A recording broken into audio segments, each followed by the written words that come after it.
थोड़ा भाई अफजल भाई थोड़ा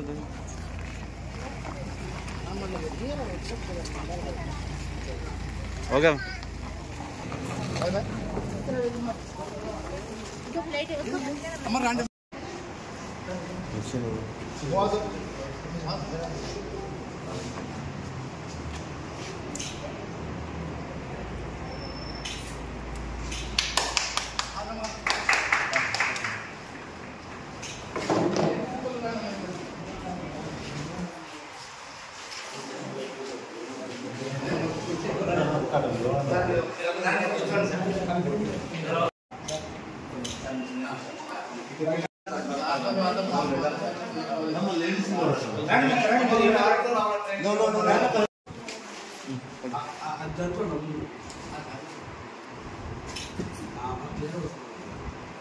ఓకే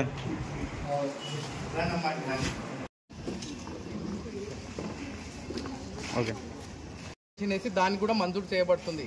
కాబట్టి మీరు ప్రతి ఒక్కరూ మీ కాళ్ళ మీద నిలబడేటట్లా చేస్తుంది గవర్నమెంట్. కాబట్టి మీరు ఈ 90 రోజులు నాకు ఇంట్లో పని ఉంది లేకపోతే నాకు పిల్లలు ఏడుస్తున్నారని పోతే మాత్రం ఇప్పుడు బడి పిల్లలు ఎలా పోతారో మీరు కూడా అదే విధంగా రావాలి. ఇక్కడ చూస్తే అసలు మనకు అర్థమే కావు, ఎలక్ట్రానిక్ మెషిన్స్ వస్తున్నాయి. మీకేం లేదండి, దీంట్లో మీకు ట్రైనింగ్ కాండి, మీకు గవర్నమెంట్ బీసీ తరఫు నుంచి మైనార్టీ తరఫు నుంచి లోన్లు ఇస్తున్నాయి. మీరు ఇది నేర్చుకున్న తర్వాత 3 నెలలు బాగా దీని మీద కష్టపడి నేర్చుకున్న తర్వాత మీరు లోన్లు అప్లై చేసి మీరే కొత్త మిషన్లు, కొత్త ఎలక్ట్రానిక్ మిషన్లు మీరే కొనుక్కోవచ్చు. దాని మీద మీకు 50% సబ్సిడీ గవర్నమెంట్ ఇస్తుంది. మీ కాళ్ళ మీద మీరు నిలబడవచ్చు, మీ ఫ్యామిలీని మీరు సపోర్ట్ చేయొచ్చు. మన నంద్యాలలో చూసాం ఇప్పుడు బీసీ మైనారిటీ అదే మనం నంద్యాలలో చూసాం చాలామంది. మా మైనార్టీలో కూడా చాలామంది చూసాం, బీసీలో కూడా సగం మంది మొగళ్ళు సంపాదించిన తాగడంలో పెట్టేస్తారు. వాళ్ళు సంపాదనట్లో దాంట్లోనే పోతుంది. మా ముస్లిమ్స్ అయితే ఇక్కడ నంద్యాలలో చాలా ఎక్కువైపోయింది. వాళ్ళు మంచిగా సంపాదిస్తారు, మొత్తం రాత్రి అయితే ఒక 5 పైసలు ఇయ్యరు.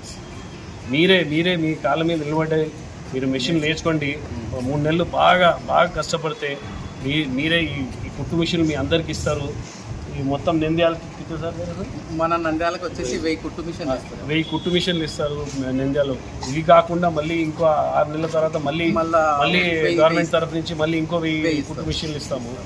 మీకు ఇదేం లేదు, ట్రైనింగే ఇది బాగా ట్రైన్ అయితే మీరు ఆ ఎలక్ట్రానిక్ మెషిన్ల మీద బాగా వర్క్ చేయొచ్చు. గ్రూప్లో తయారయ్యి ఆ విధంగా మీరంతా గ్రూప్గా ఫామ్ అయ్యి మీరు ఆ స్కూళ్ళకి లేకపోతే కాలేజీకి వెళ్ళి మీరే ఇదే తెచ్చుకోవచ్చు. అంటే స్కూల్లో డ్రెస్ కుట్టడానికో లేకుంటే బ్యాగులు కుట్టడానికో ఏదో ఒకటి మీరే పోయి కష్టపడి మీరు అందుకే మీ అందరికి కోరుతున్నాను, 3 నెలలు బాగా రండి, బాగా కష్టపడి రండి. మీ అందరికీ మేము ఈ గవర్నమెంట్ తరఫున 1000 మెషిన్లు ఇస్తాము. ఇంకా మెషిన్లు వస్తాయి. 6 నెలలకు ఒకసారి గవర్నమెంట్ ఏదో ఒక స్కీమ్ తెస్తూ ఉంటుంది. ఇవన్నీ మీరు వాడుకోండి. ఈ అవకాశం ఇచ్చినందుకు, నన్ను ఇక్కడ అవగాహన ఇచ్చినందుకు మీ అందరికీ ధన్యవాదాలు.